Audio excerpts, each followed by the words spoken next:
Look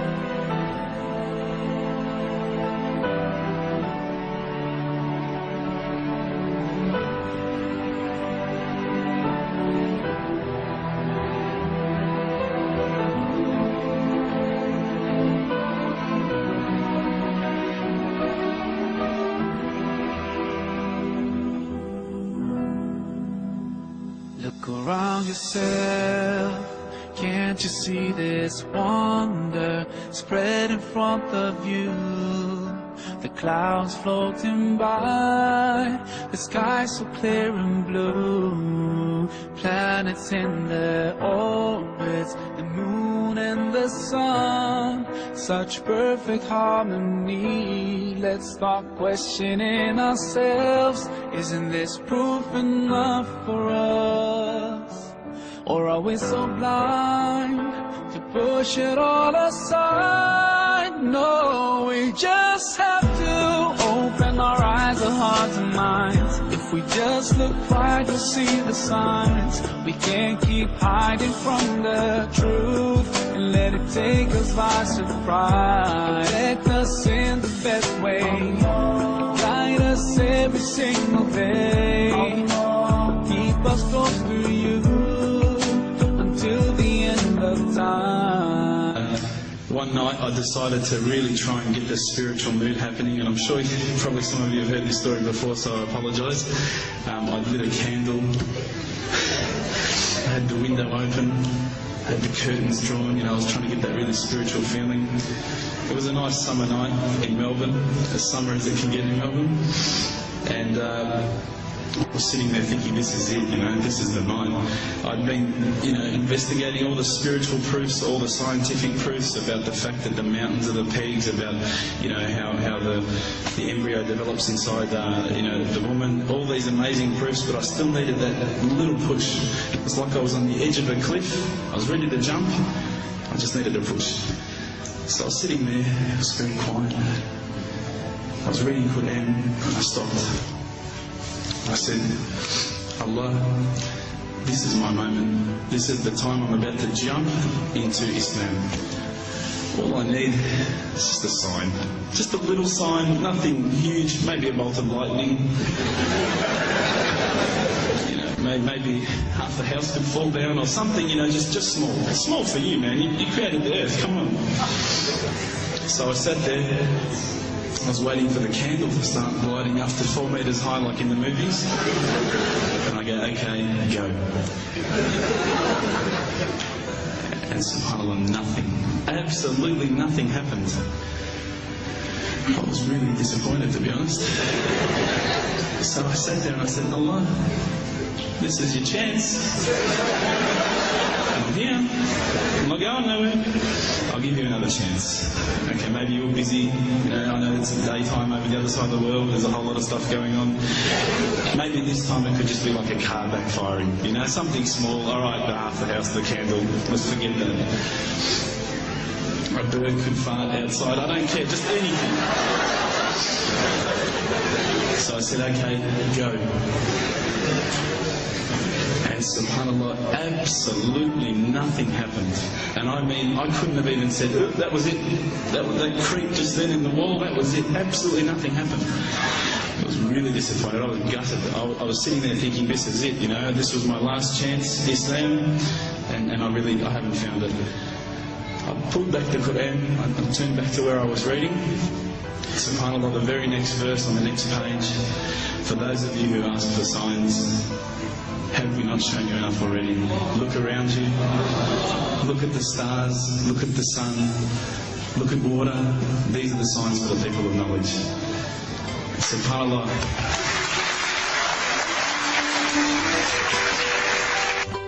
Look inside yourself, such perfect order, hiding in your cells, running in your veins. What about anger, love, and pain?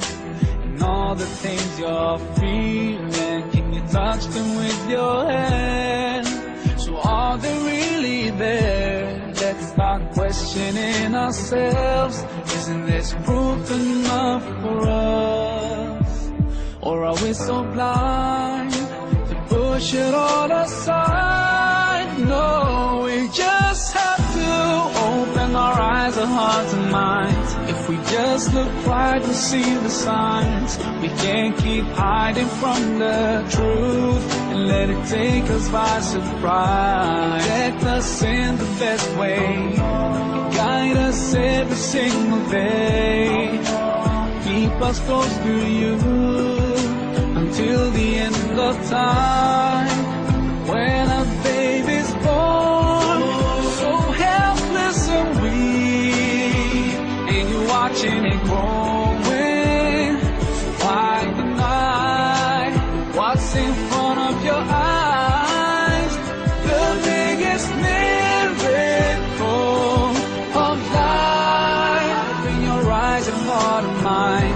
If you just look right, you see the signs. We can't keep hiding from the truth and let it take us by surprise. Protect us in the best way, guide us every single day. Keep us close to you until the end of time. Lord, you created everything, we belong to you. Ya Rab, we raise our hands, forever we thank you. Alhamdulillah.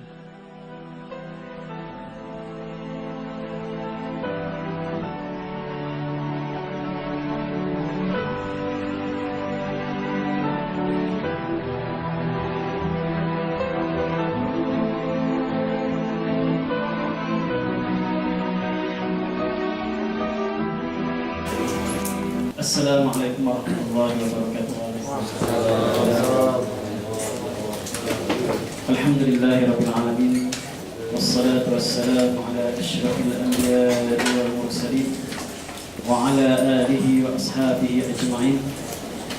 Rabbi shrah li sadri wa yassir li amri wahlul 'uqdatam min lisani yafqahu qawli. Subhanaka la 'ilma lana illa ma 'allamtana innaka antal 'alimul hakim.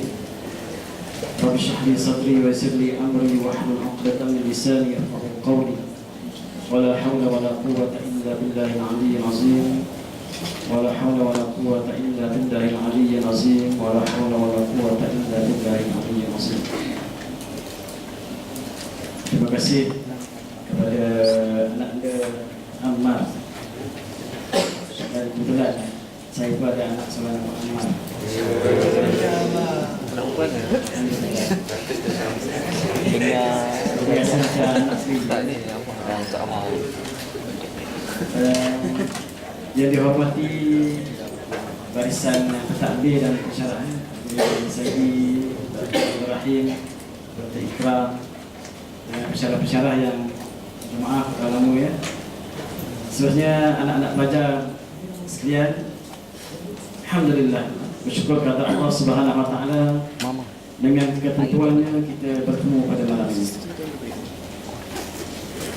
Ketentuan Allah Subhanahu wa taala yang Maha mengetahui, yang Maha perkasa, dan kita manusia sebagai manusia yang jahil ini kita tak tahu apa yang berlaku pada diri kita, hatta seminit, 2 minit ataupun masa-masa yang berikut.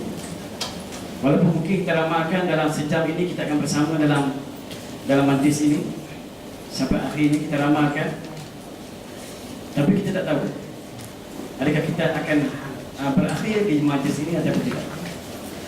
Kerana saya mendapat telefon daripada Ustaz Hasanuddin minta menggantikan pada malam ini, lebih kurang hampir pukul 6. Berpada sepanjang pagi tadi sehingga ke pukul 6 saya tak tahu lagi saya akan bersama dengan anak-anak pelajar di sini. Yang gambarkan malam ni boleh rehat sikit lah. Antara malam-malam yang mungkin kosong, Tapi Allah Taala takdirkan kita bertemu dalam majlis yang sangat-sangat berkat dan bahagia ini. Saya katakan kita tak tahu yang kita akan berada di sini sampai akhir ataupun tidak. Sebab sebenarnya semalam dan hari ini saya berada dalam satu seminar Maqasidus Syariah di IKIM. Yang mana salah seorang peserta seminar itu semalam, salah seorang peserta seminar itu tahu seminar itu bermula dalam sesi pagi dan sambung sesi kedua pukul 10.30 pagi itu. Tengah-tengah nak mula seminar itu baru nak ceramah, sebab tumbang, dan dia orang panggil berkeruh. Jadi dia angkat keluar tu Allah lah, bukan pula Allah malam, dia tak tahu. Tapi itu nak katalah, mana dalam majlis itu pun dia sendiri dia masakan dia akan mengikuti seminar tu sampai habis lah 2 hari kan.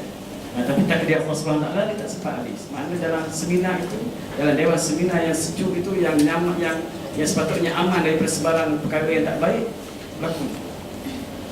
Itulah ketentuan Allah Subhanahu Wa Taala. Betul kata ma tadri nafsu madza taksibu wa wala tadri nafsu bi ayyi ardin tamut. Setiap jiwa itu tidak mengetahui apakah yang akan diusahakan untuk hari esok. Dan setiap jiwa itu tidak tahu apakah di bumi mana dia akan mati. Kita tak tahu. Oleh kerana kita tak tahu apa akan berlaku esok, oleh kerana kita tak tahu di bumi mana kita akan mati, maka kita kena bersedia untuk mati di mana saja kita tahu. Dan kita kena bersedia untuk mati pada bila-bila selesai. Kerana itulah, kerana nyawa itu adalah hak Allah Subhanahu Wa Taala. Jadi anak-anak pelajar sekalian, alhamdulillah kita berada dalam majlis ilmu, majlis yang dinyatakan oleh Rasulullah sallallahu alaihi wasallam, man salaka tariqan yaltamisu fihi ilma sahalallahu lahu tariqan ila jannah. Barang siapa yang melalui satu jalan yang menyentuh padanya ilmu, maknanya dia menuntut ilmu pada jalan itu, sahalallahu lahu bihi tariqan ila jannah. Allah akan mudahkan jalannya dengan dia menuntut ilmu itu, jalannya ke syurga Allah Subhanahu. Tempat yang terbaik yang Allah janjikan kepada makhluk, iaitu syurga Allah Subhanahu Wa Taala, yang digambarkan oleh Rasulullah sallallahu alaihi wasallam, la 'ainun ra'at wa la uzunun sami'at wa la khatara 'ala qalbil bashar. Indahnya syurga itu, Nabi menyatakan, Nabi gambarkan bahawa indahnya syurga itu tidak pernah dilihat oleh mata manusia. Kalaulah mata manusia pernah melihat sesuatu yang cantik, manusia yang cantik, pemandangan yang cantik, syurga lebih indah daripada itu. Mungkin kita pernah melihat sesuatu yang cantik kat dunia ni. Orang kata antara tempat-tempat yang cantik di mana, di utara India, Kashmir. mana? Kashmir. Di tempat cantik orang pun cantik kan. Tak tahu orang dia. Dan satu lagi yang pernah saya tengok, Switzerland ni, satu tempat yang sangat cantik. Kita melihat pemandangan di Switzerland itu seolah-olah melihat dalam gambar poster. Itulah cantik. Syurga lebih cantik daripada itu. Dan Nabi kata wala uzunun sami'at, tidak pernah didengar oleh telinga manusia. Dengarlah bunyi-bunyi yang indah-indah, yang merdu-merdu semadu suara Siti Nurhaliza, Jamal Abdillah, dan penyanyi-penyanyi yang dikatakan mempunyai suara emas, buluh perindu. Syurga lebih merdu daripada itu lagi bunyian. Dan lebih hebat daripada itu lagi ialah Nabi mengatakan wala khatara ala qalbil bashar, tidak pernah terlintas oleh hati manusia. Kalau kita bayangkan yang cantik-cantik, yang indah-indah, yang seronok-seronok, syurga lebih cantik, lebih indah daripada yang kita bayangkan. Tak boleh bayangkan. Cuba kita bayangkan yang cantik-cantik, yang indah, syurga lebih cantik daripada apa yang kita bayangkan. Itulah syurga yang dijanjikan kepada orang-orang yang beriman, yang bertakwa kepada Allah Subhanahu Wa Taala. Dan kita diminta oleh Rasulullah sallallahu alaihi wasallam supaya minta syurga. Dan Nabi sallallahu alaihi wasallam bersabda, wa iza sa'altumullahul jannah fas'aluhul firdaus fa innahu a'lal jannah wa awsatuha wa fawqahu 'arsyur rahman, atau kama qala Rasulullah sallallahu alaihi wasallam.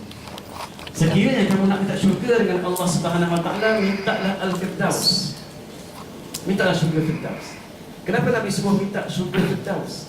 Kerana dia kata syurga Firdaus itu syurga yang tertinggi sekali, syurga yang terbaik sekali, dan di atasnya Arsyur Rahman, Arasy Ar-Rahman. Dan apabila Nabi suruh minta syurga Firdaus, dan Allah berikan Firdaus kepada orang-orang yang beriman, dan Allah nyatakan orang-orang yang layak untuk mendapat syurga Firdaus, orang-orang yang layak untuk mewarisi syurga Firdaus ialah orang-orang yang digariskan, yang dinyatakan oleh Allah SWT dalam surah Al-Mu'minun dengan ciri-ciri orang-orang yang beriman, yang dinyatakan oleh Allah Subhanahu wa taala, qad aflahal mu'minun allazina hum fi salatihim khashi'un, iaitu orang-orang yang khusyuk dalam sembahyangnya. Walladzina hum 'anil lagwi mu'ridun, orang-orang yang meninggalkan, menjauhi perkara-perkara lara. Walladzina hum lizzakati fa'ilun, orang-orang yang menunaikan zakat ini. Dan sebahagian mufassirin menyatakan ayat ini ialah bukan menunaikan zakat harta, tapi orang yang membersihkan jiwa ini, membersihkan jiwa ini. Kerana Allah sebut lizzakati fa'ilun itu kerana apa mufassirin kata orang-orang yang membersihkan jiwanya? Kerana ayat ini diturunkan di zaman Makkiyah sebelum hijrah Nabi Muhammad SAW. Sedangkan zakat difardukan 2 tahun selepas hijrah. Jadi macam mana Allah SWT sebut zakat dalam ayat-ayat Makkiyah sedangkan zakat belum difardukan lagi? Sebab itulah sebagian mufassirin menyatakan ayat ini bukan zakat mengeluarkan harta, tapi zakat pembersihan jiwa. Maksudnya adalah orang yang membersihkan jiwa.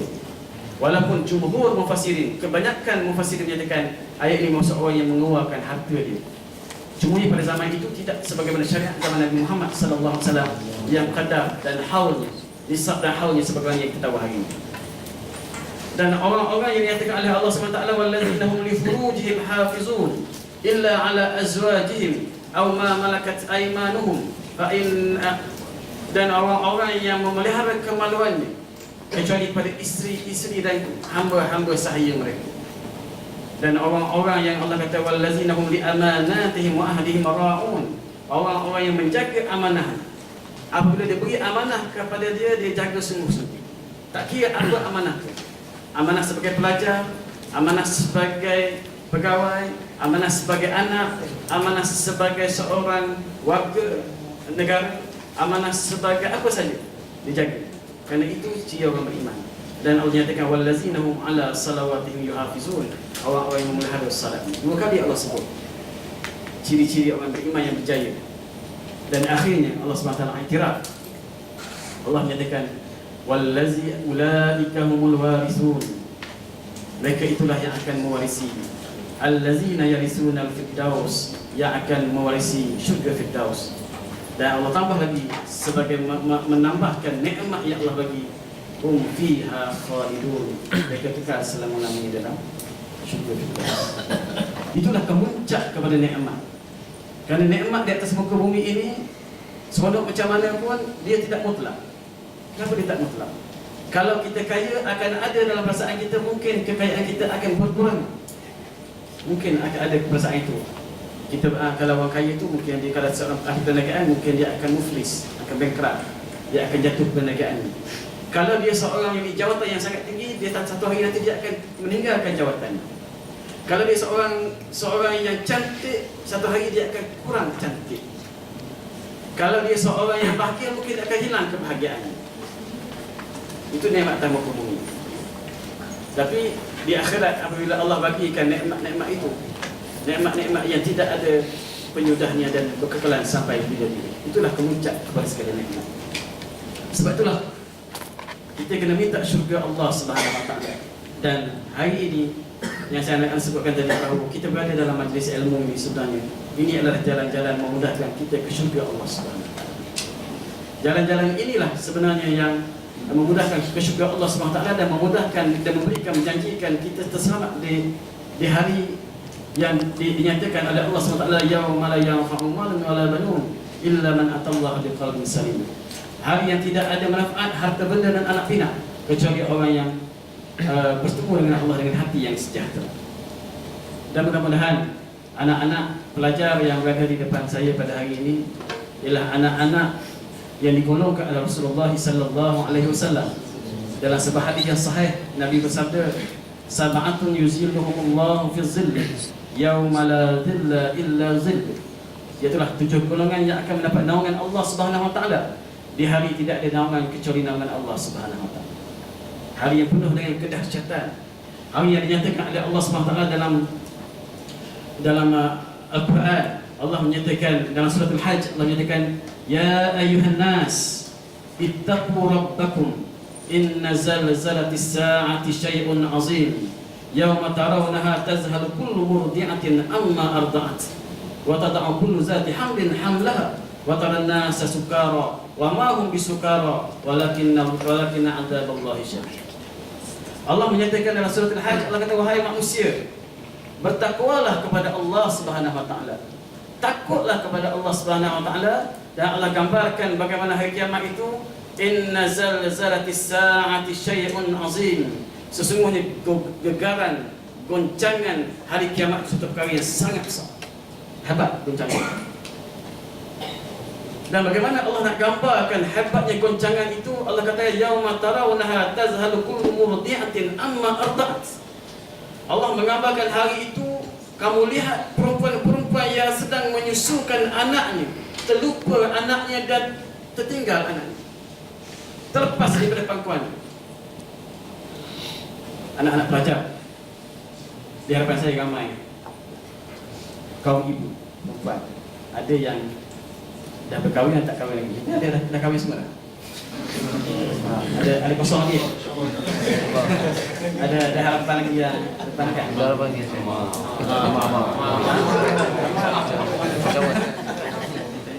Baik, untuk kawan-kawan yang akhwat lah, yang akhwat tak ni kan? Yang saya ada 7 orang anak lelaki.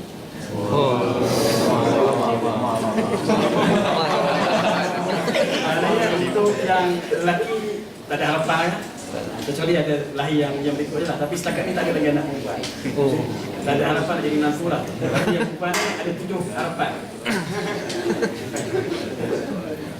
Kalau kata orang tanya, ustaz ada berapa orang? 7. 7 biasa. Berapa lelaki? 7 lelaki. 7 lelaki ustaz. Itu selalu biasanya orang 7 kan? Jadi macam mana umur ustaz dia? Macam mana ya? Macam mana rumah tu? Apa terus ni? Siapa-siapa yang ada anak lelaki seorang dah jadi kelang kabut, dia tahulah bukan ada 7 orang anak lelaki ya. Tapi insyaAllah alhamdulillah rumah saya pun mudah-mudahan anak-anak yang saleh insyaAllah. Amin. Maknanya baguslah insyaAllah. Cuma dia kena sediakan agak-agak ruang yang macam padang bola sikit. Dia tak boleh banyak benda kan, dia ada kawasan lapang untuk dia bola kan. Benar sikit. Baik, balik kepada tadi, mana saya nak mengabarkan orang perempuan. Orang perempuan kalau sedang menyusukan anak, Abang pengajar boleh? agak-agak bagaimana keadaan akan menyebabkan puan-puan yang ada anak menyusukan, agak macam mana keadaan tuan-tuan akan lupa anak? Bencana macam mana tuan-tuan akan perempuan akan lupa anak? Takkan lupa ya? Sebab macam mana pun, gegaran macam mana pun, letupan macam mana pun, tapi anak tetap diperkuat. Anak tetap segala-galanya. Seorang ibu, sucinya kasih seorang ibu tidak akan sekali-kali mengorbankan anak. Tidak akan melupakan anak. Cuma anak yang selalu lupa pada ibu. Anak sendiri lupa pada ibu. Yang si ibu macam mana pun bawa anak dia, bagaimana bodoh pun anak dia, bagaimana cacat pun anak dia, bagaimana jahat pun anak dia, dia tidak akan buang anak.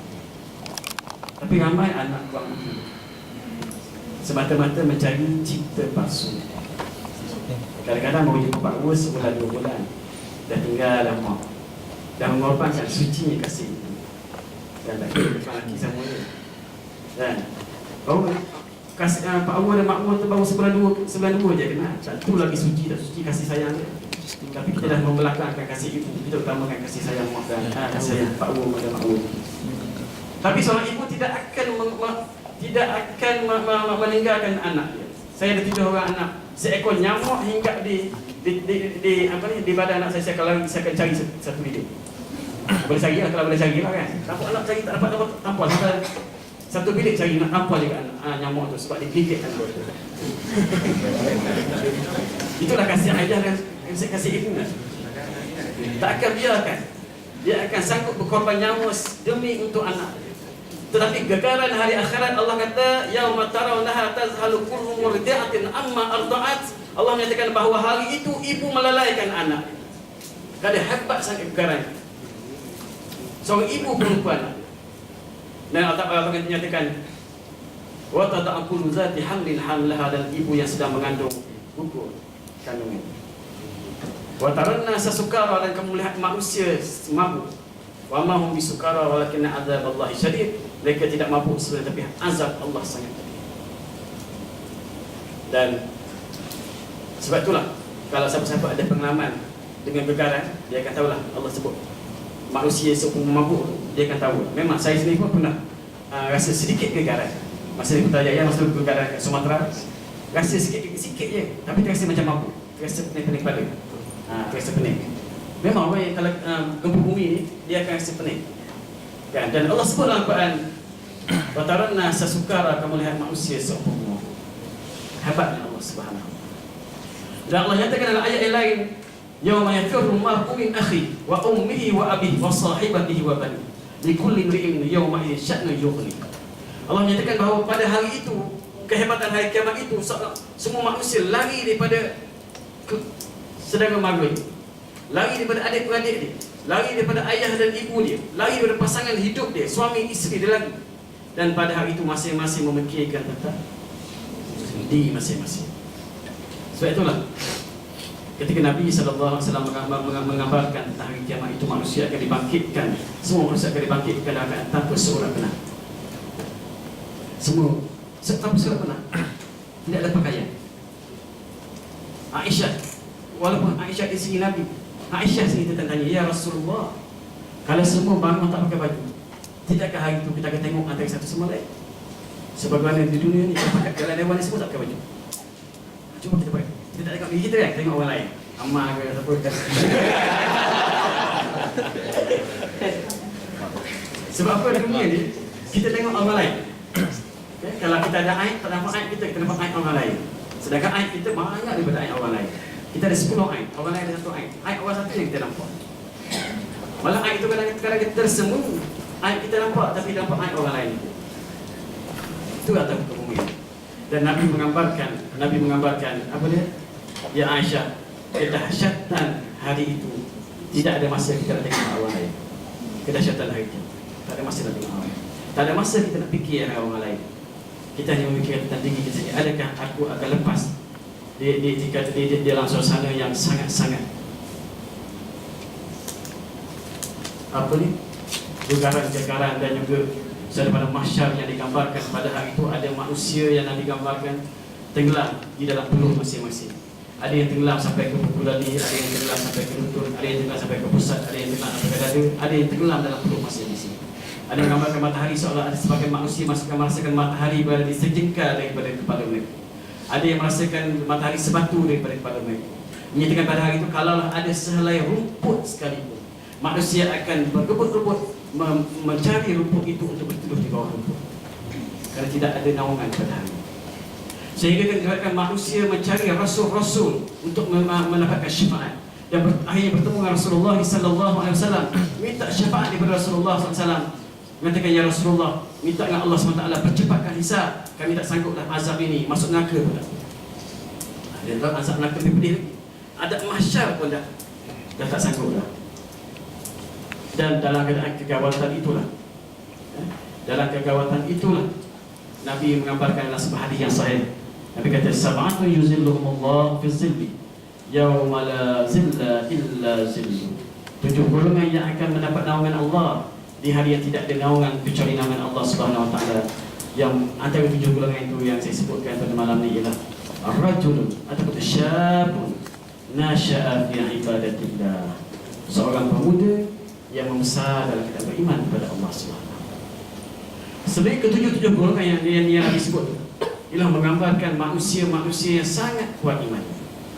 Sangat kuat imannya. Antaranya imam yang adil. Kerana untuk menjadi imam yang adil, pemerintah yang adil membutuhkan iman yang kuat sebenarnya.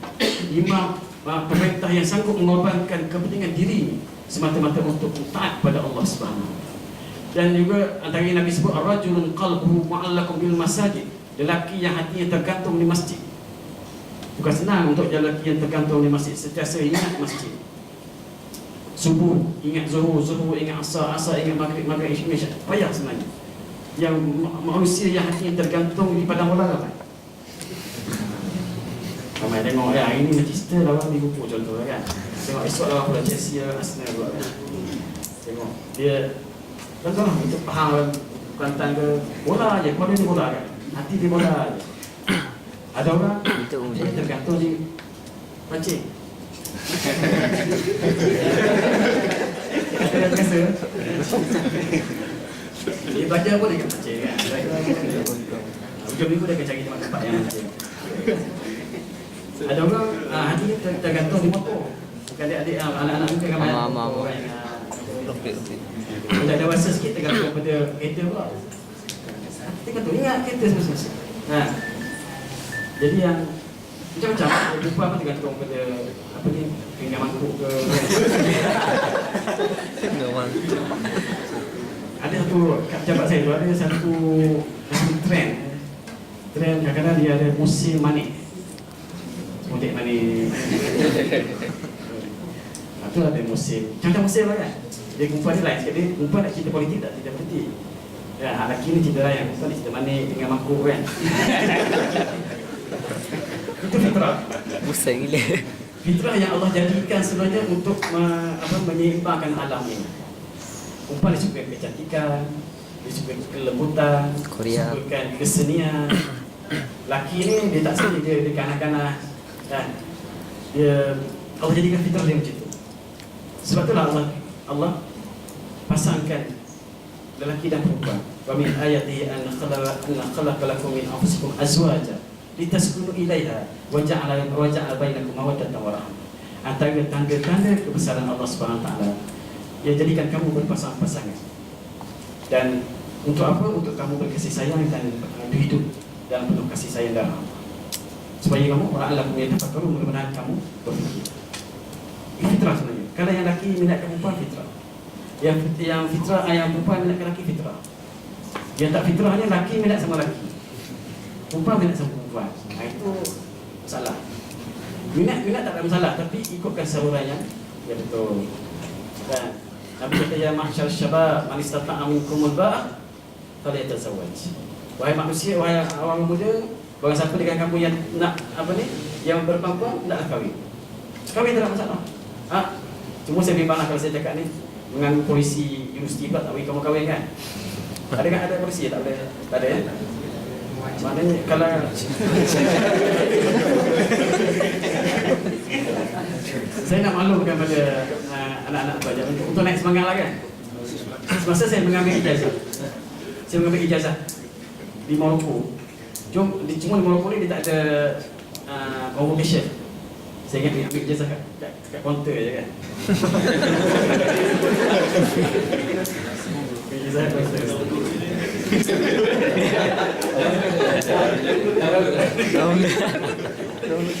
Tak masalah convocation kan. Masa saya mengambil ijazah tu, saya dah ada 2 orang anak. Jadi kenapa berkahwin? Untuk menjaga kehormatan. Alhamdulillah, Allah kata nahnu narzuqukum wa iyyahum. Kami akan bagi rezeki kepada kamu dan kepada anak-anak. Ya Allah nyatakan ayat lain, nahnu narzuqukum wa iyyahum. Kami bagi rezeki kepada anak-anak dan kepada kamu.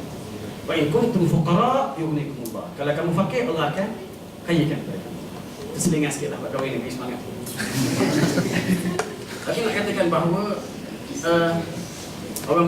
orang muda sebenarnya dia membesar dalam keadaan beriman kepada Allah. Syabun nasya'a fi ibadatillah, sebenarnya seorang muda yang kuat iman. Kerana orang muda ni banyak cabaran dia. Sebab saya pun muda dan masih muda lagi. Rasa muda, cuma bila tengok orang muda rasa dia tua sikit lah. Tapi kalau jangan SID dengan doktor rasa masih muda lagi. Kasar. Dan kita tahu orang muda ni, orang muda yang kuat semangat, gelora nafsunya kuat, macam-macam cabaran.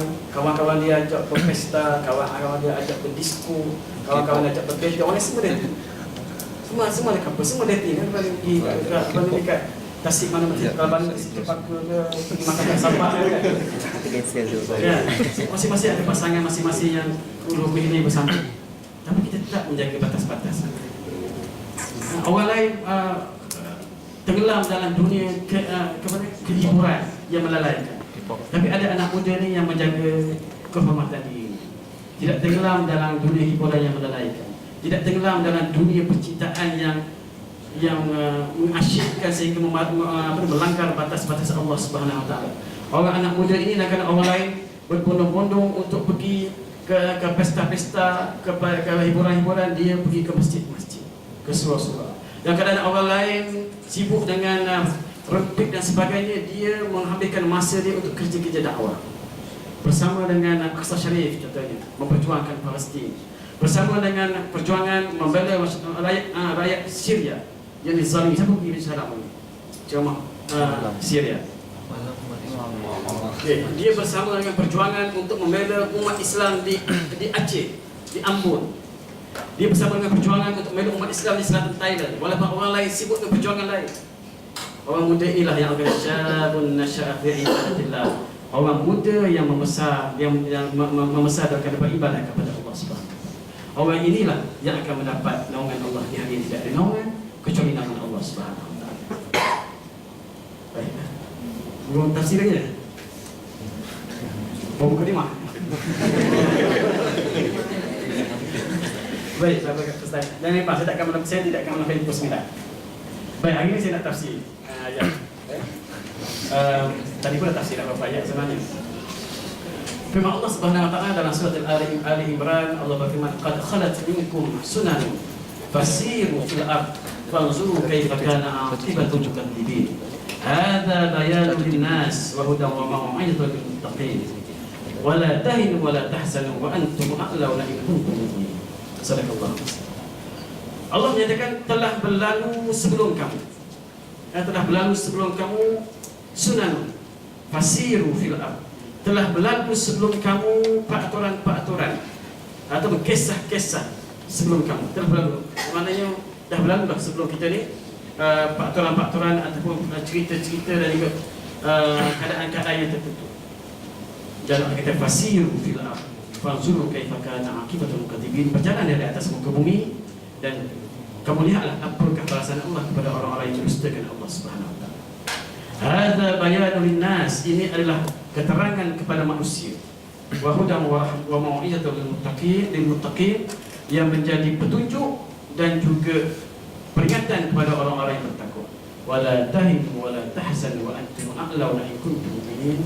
Jangan kamu rasa susah hati, jangan kamu rasa sedih, kamu yang tertinggi sekiranya beriman kepada Allah Subhanahu Wa Taala. Dalam ayat ini sebenarnya Allah nak memberikan satu prinsip, satu hakikat yang sangat besar yang perlu kita fahami. Ayat ini diturunkan tidak lama selepas peperangan Uhud. Yang kita tahu bagaimana dalam perang Uhud ini Nabi bersama para sahabat telah kalah dalam peperangan. Berbeza dengan peperangan sebelum itu, peperangan Badar, yang mana kita ambil kisah ayat itu bahawa wala tahinu wala tahzanu wa antum a'launa in kuntum mu'minin ini tidak diturunkan. Diriwayatkan Ibnu Abbas menyatakan bahawa Nabi dan bersama sahabat telah tewas pada masa itu. Bagaimana tentera musyrikin yang dipimpin oleh Khalid Al-Walid telah mengambil tempat tentera Islam yang berada di Bukit Uhud setelah sebahagian besar tentera Islam itu turun untuk berebut harta rampasan perang yang mereka dapat hasil dari pusingan pertama kemenangan. Kita tahu, mungkin dah pernah dengar cerita perang Uhud. Antara Nabi berpesan dalam perang Uhud, Nabi berpesan kepada tentera-tentera pemanah yang berada di atas bukit, walau apapun keadaan jangan turun daripada bukit Uhud. Itu arahan Nabi. Jangan turun daripada bukit Uhud. Tapi setelah berlakunya pusingan pertama pertempuran itu, maka berlaku kemenangan pada orang Islam dan sebahagian sahabat pada masa itu terlupa sekejap arahan Nabi sallallahu alaihi wasallam dan mereka turun untuk mengambil harta rampasan perang pada masa itu. Dan pada masa itulah panglima tentera musyrikin yang Khalid Al-Walid sebelum dia masuk Islam telah mengambil tempat dan menyerang balik umat Islam, dan akhirnya ramai di kalangan sahabat beratus syahid pada masa itu. Peristiwa yang berlaku sehingga Nabi SAW berdoa, Allahumma la ya'luwanna alaina, Allahumma la quwwata lana illa bik, Allahumma laysa ya'buduka bihadhihi al-baldah ghaira haula'i nafar. Nabi berdoa, ya Allah ya Tuhanku, tidak ada kekuatan kepada kami sekiranya mereka mengalahkan kami. Kami tidak ada kekuatan, maka tidak adalah orang yang akan menyembah kamu kecuali kumpulan ini. Masa Nabi rasa rendah dah, Nabi rasa sedih, Nabi rasa hati. Itulah ayat wala tahinu wala tahzanu wa antum a'launa in kuntum mu'minin. Jangan kamu rasa rendah diri, jangan kamu rasa sedih, kamu yang tertinggi sifat kamu. Dalam ayat ini Allah Taala mengatakan qad khalat minkum sunanun fasiru fil ardh. Telah berlalu pada kamu peraturan-peraturan sunnah. Maka berjalan di atas muka bumi dan melihat apakah yang Allah balas pada orang-orang yang mendustakan Allah Subhanahu. Dalam ayat ini Dr. Wabah Zuhairi dalam tafsirnya dia kata, inna masyiatallah tasiru ala nuzumin thabitah wa sunanin hakimah tartabihu fiha al-asbab bil musabbabat wal muqaddimat bin nata'ij wa in kana Allahu qadiran ala kulli syai'. Allah dia menyatakan bahawa sesungguhnya kehendak Allah Subhanahu wa taala, inna masyiatallah, kehendak Allah tasiru ala nuzumin sabitah wa sunanin hakimah. Kehendak Allah itu dia berjalan di atas peraturan yang tetap dan sunnah yang bijaksana. Maknanya kehendak Allah tak kena di atas muka bumi ini, Allah pastikan dia berjalan di atas peraturan yang tetap. Wa in kana Allah qadiran ala kulli syai'. Walaupun Allah mampu atas segala sesuatu, tapi kehendak Allah pastikan, Allah tentukan di atas muka bumi ini ada peraturan. Apa contohnya? Allah tentukan peraturan bahawa api itu membakar. Itu peraturan Allah Subhanahu wa taala. Maknanya kalau kita biasanya peraturannya api itu membakar. Cuba kita ada yang mokok ni? Tak ada. Ada yang mokok tak berani nak dengar. Baik. Api, kita cuba nyalakan api, kita akan pegang, dia akan panas. Dan kalau kita nak masak air, kita nyalakan api. Itu sunnah Allah, peraturan Allah. Walaupun boleh Allah buat api itu sejuk, boleh. Dan dalam sejarah terbukti bahawa dalam kisah bagaimana Nabi Ibrahim AS dicampakkan oleh Allah dalam oleh Namrud ke dalam api. Allah kata, kul ya nar kuni bardan wa salaman ala Ibrahim. Katakanlah, wahai api, jadikanlah kamu sejuk dan sejahtera kepada Ibrahim. Maka api pada ketika itu jadi sejuk dan tidak memakan Nabi Ibrahim AS. Tapi secara umumnya api itu fitrahnya membakar. Secara umum api itu fitrahnya panas. Maka itulah peraturan Allah Subhanahu wa taala. Kalau Allah tak ada peraturan ini, kita benar balik. Esok kita nak masak air, sejuk api. Pula sejuk kan? Nak makan tertarik. Sebab api esok sejuk, esok panas pula. Sejuk, esok panas pula kan? Itu peraturan yang Allah tetapkan. Kemudian pisau itu melukakan. Pisau melukakan. Dan adik-adik yang belajar dalam di sini, sebab saya bakal doktor yang belajar dalam medik, belajar dalam farmasi dan sebagainya, belajar untuk ubat penyakit ini. Penyakit satu ubat, ubat dia ini ubat kan, ada ubat, ada sebab dia kan. Jadi itu peraturan. Maka Allah nyatakan bahawa itu peraturan Allah Subhanahu wa taala. Itu peraturan Allah. Maka peraturan ini perlu dijaga. Dan Allah menyatakan bahawa dengan sunnah inilah, sudah ada peraturan ini, sunnah inilah yang menggambarkan bahawa orang-orang yang beriman kepada Allah SWT dia akan berjaya. Dengan dia akan berjaya bisa'adati wa nasri wa falah. Dia akan berjaya dengan kebahagiaan dan kemenangan. Manakala dalam kehidupan kita sebagai seorang manusia, Allah menyatakan, yang tafsir ini menyatakan, dia kata fi ahwali sim insar al-mar'u 'ala al-usul al-matlubah wal nuzum al-ilmiyah wal khabarat al-ma'rufah fi syu'un az-zira'iyyah wa sina'iyyah wa tijarah wa ghayriha najaha wa zafar bi muradi. Manakala dalam urusan keduniaan, sekiranya manusia itu mengikut sunnah Allah Subhanahu wa taala dalam perniagaan, dalam pertanian, dalam perniagaan, dalam pembangunan, sekiranya dia mengikut sunnah Allah Subhanahu wa taala, dia akan berjaya. Dia akan berjaya. Wa in kana mulhidan aw wathaniyan aw majusiyan. Walaupun dia seorang mulhid, ateis, Walaupun dia seorang penyembah berhala ataupun dia seorang majusi, tapi sekiranya dia mengikut sunnah Allah Subhanahu Wa Taala, dia akan berjaya. Baik.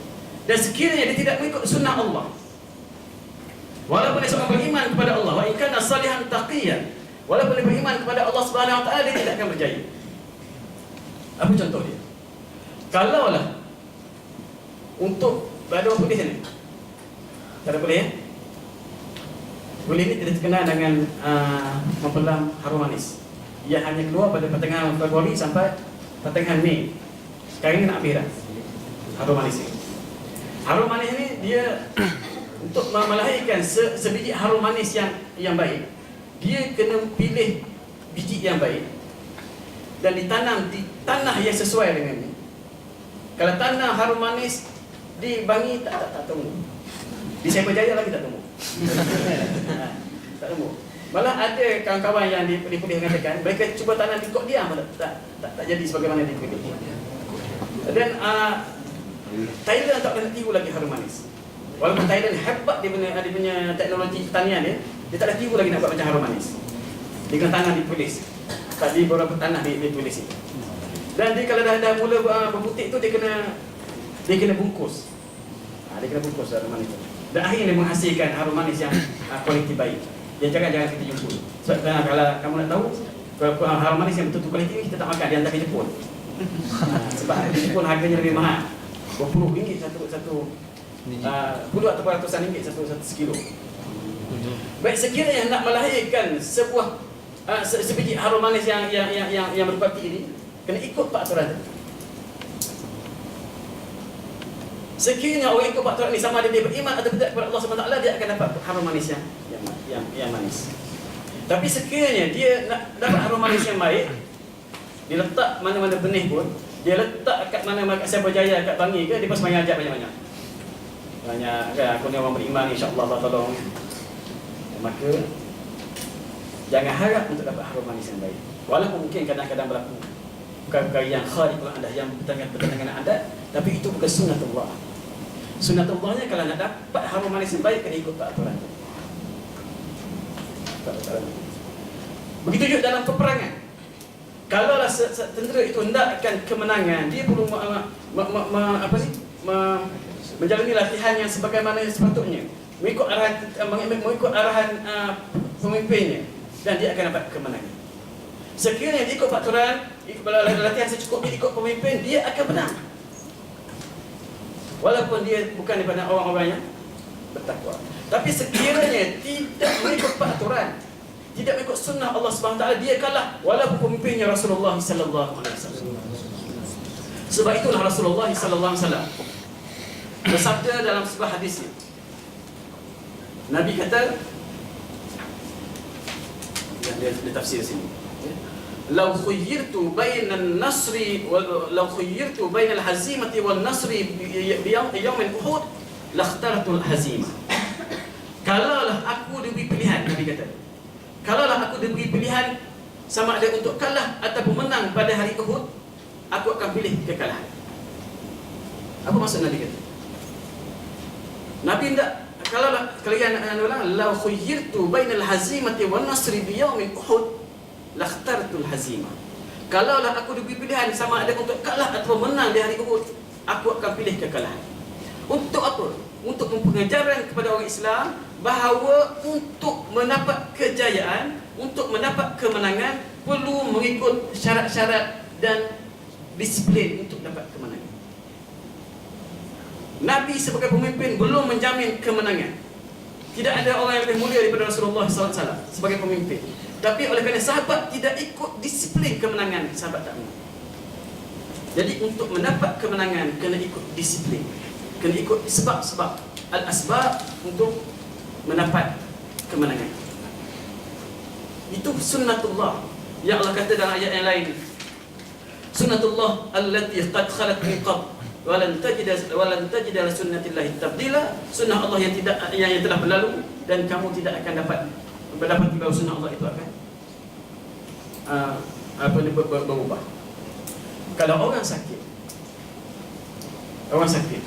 ada ketumbuhan dalam badan dia, ikut ilmu perubatan Allah, Ya, mungkin tuan-tuan lebih memahami.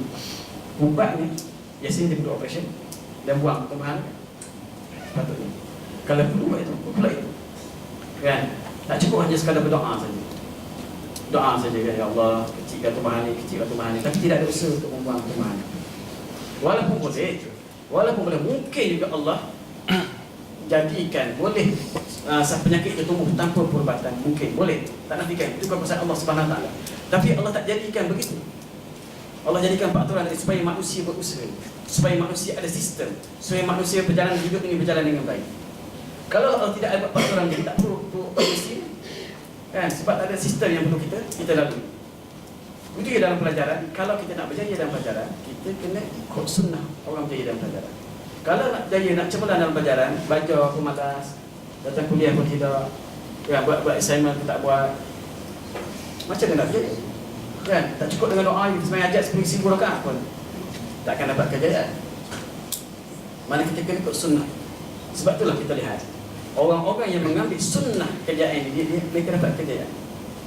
Bagaimana orang-orang barat mendapat kejayaan, mendapat kemajuan pada hari ini? Kerana mereka mengambil sunnah itu. Mereka mengambil sunnah kejayaan itu, mereka menguasai ilmu. Mereka menguasai ilmu. Bagaimana mereka menguasai ilmu?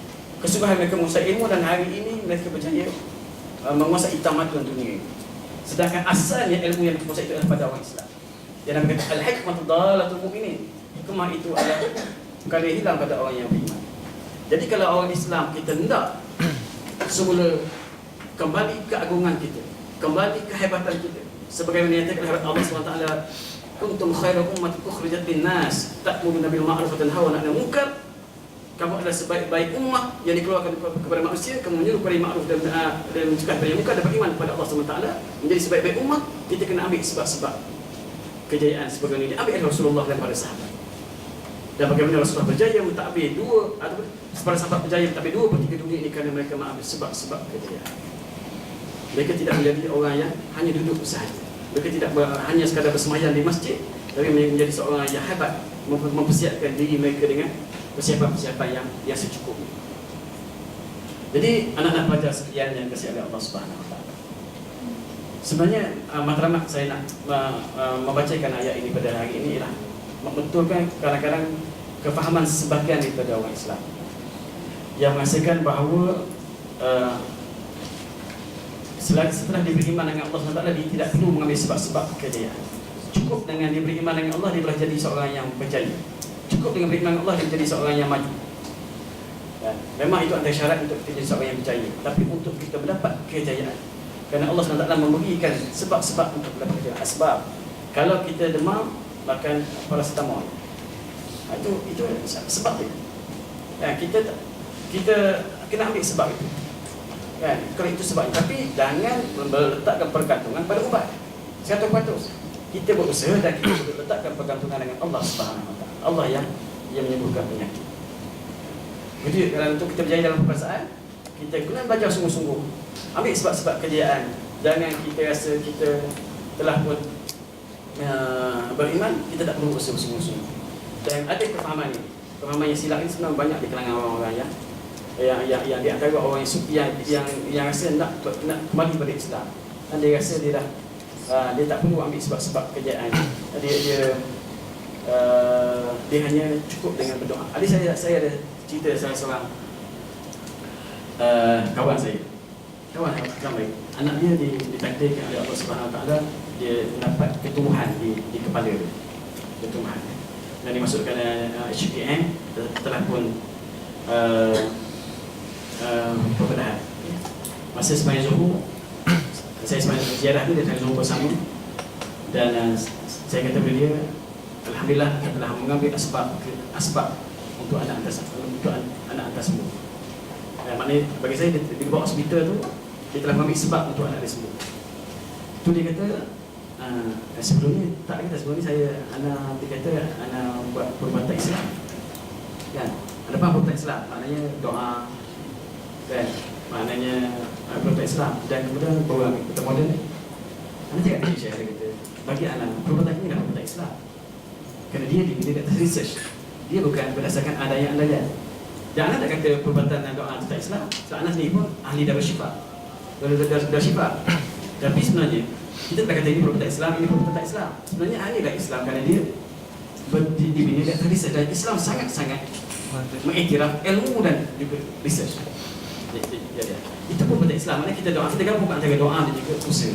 Tapi kalau kita hanya sekadar berdoa saja, dan kita meletakkan pahala kepada Allah untuk menyembuhkan penyakit tanpa kita berusaha, maka itu tidak Islam sebenarnya. Ya.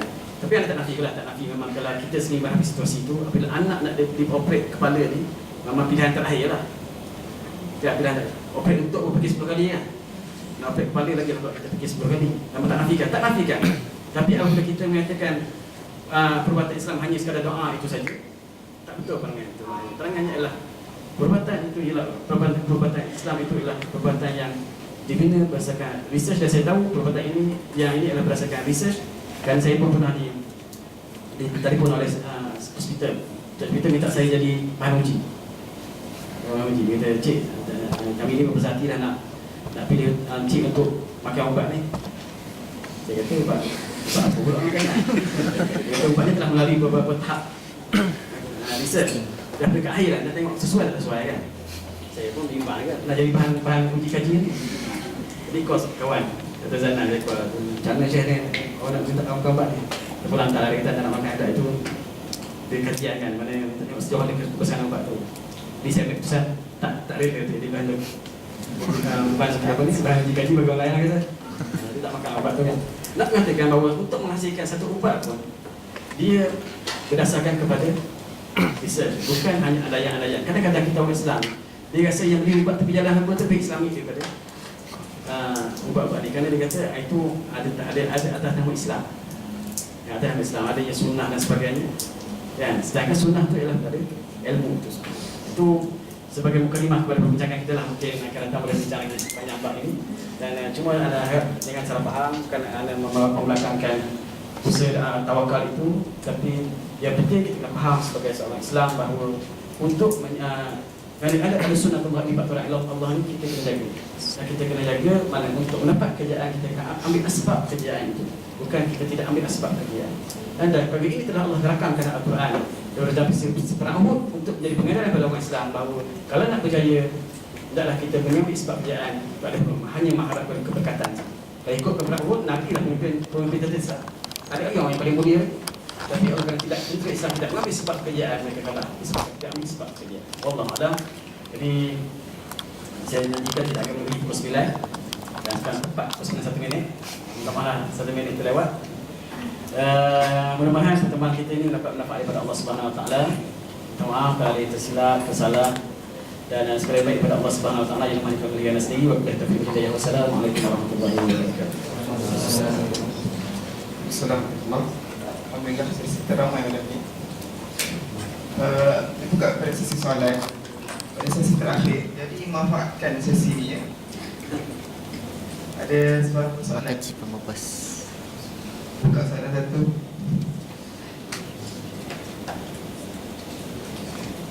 Buka soalan. Peluang kedua. Sedih sebenarnya.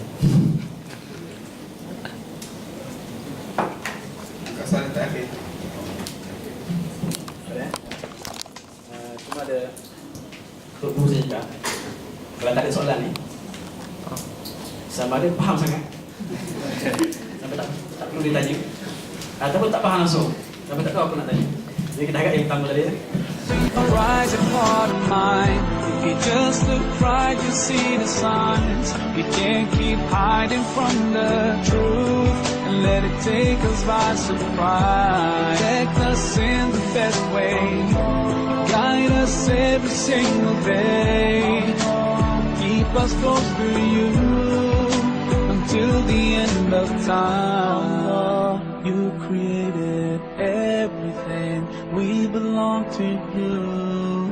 Ya Rabb, we raise our hands, forever we thank you.